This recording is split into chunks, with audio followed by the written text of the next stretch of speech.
Welcome back to my channel. Today I look at a IBM ThinkPad Lithium-Ion Battery, which was certainly one of the first lithium-ion batteries used in a laptop, and this battery was produced around about 95-96 and was probably used in a ThinkPad 755 CD or a ThinkPad 760. So this were the first models which were broadly sold with a lithium-ion battery, and this one is sadly not working anymore. But it's probably interesting to take a look what's inside a lithium-ion battery, which was an early lithium-ion battery. So I tried to get this thing open, and so it's already damaged. So I probably use some force to open it.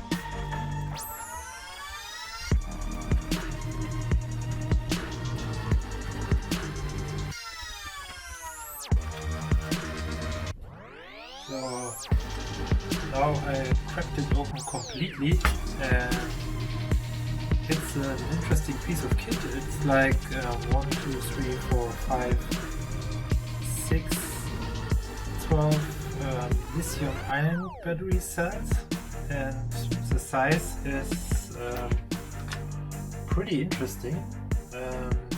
It's a smaller form factor than the batteries which are nowadays used, and the batteries were already from Panasonic.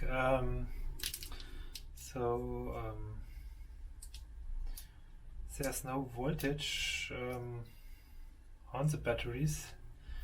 I'm not sure. Probably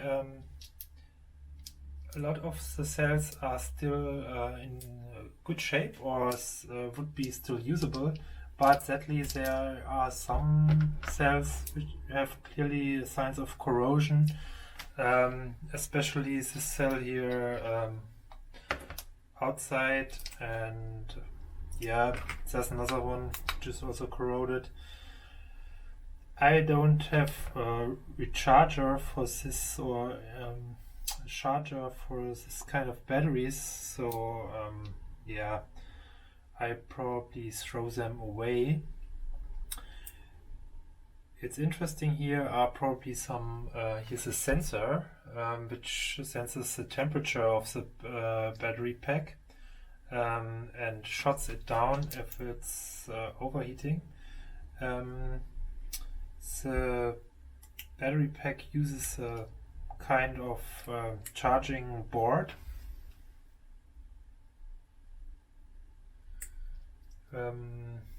which has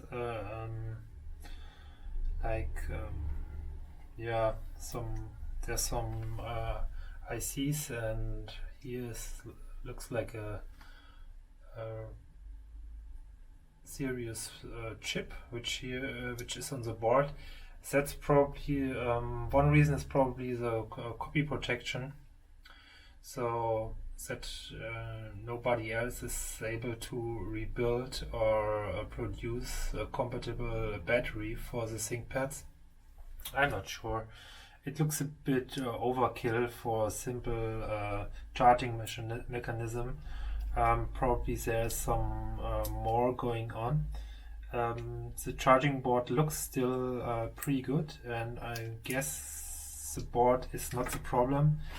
The problem is, in my view, the cells or other cells which are which are damaged or yeah, started to leak.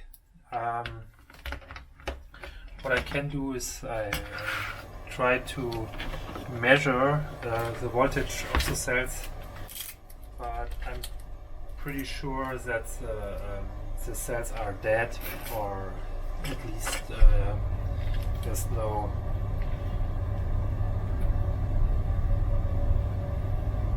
okay.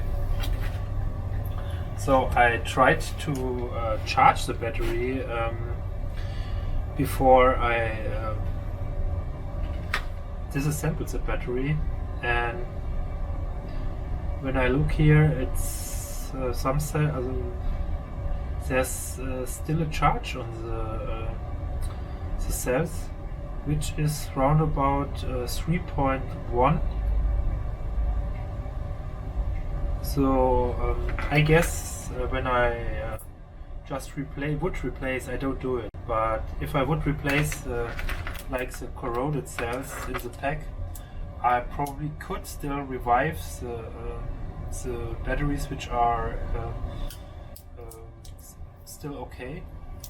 So the batteries have an interesting form factor. So to say, it's the size is in between a AA and yeah, I would say they have a similar size as a AA battery. So for me, I'm going to give these batteries to the recycling center because I don't have any use for it, and as you already saw, the housing is now totally destroyed. So as you can see, both parts of the housing, of the battery housing, are glued together. So they are beyond repair. So it would be really difficult to repair the unit. So it's sadly, but it's a disposable part, and yeah. But if you are an enthusiast and you want to have a working ThinkPad battery, lithium-ion battery at any cost, then yes, it's a viable idea to rebuild a battery pack. And there are some examples, like for the ThinkPad 701 Butterfly.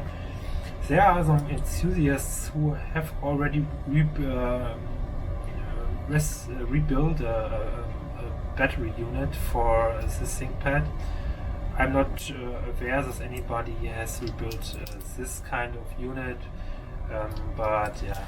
So that's all for now. If you like my channel, you can always subscribe, like, or comment, of course. And yeah, this is a little takedown, or yeah, it's not a repair video, it's just for information. So what was or what is in ThinkPad lithium-ion battery. So thank you for watching, and see you next time.